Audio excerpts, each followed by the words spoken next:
You ask Tiger to calculate. This deals with finding the midpoint between 2 points. The midpoint between the 2 points is 9.5, 31.5. Let's solve it step by step. Plot the 2 points and calculate the midpoint using the formula. The coordinates of point 1 are, x1 equals 79, y1 equals 81.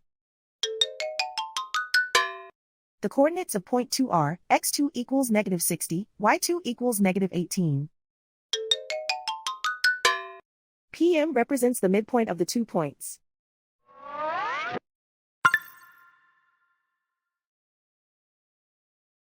Use the x values in the midpoint formula to find the midpoints x. x1 equals 79.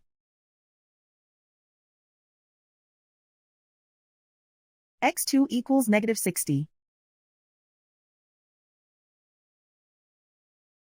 Simplify the arithmetic.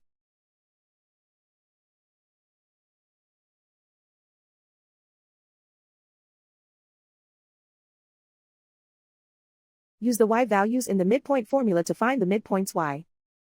y1 equals 81.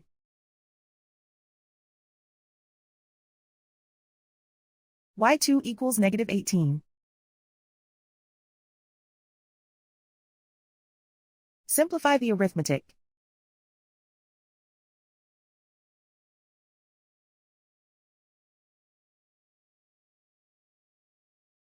And so, the midpoint is 9.5, 31.5.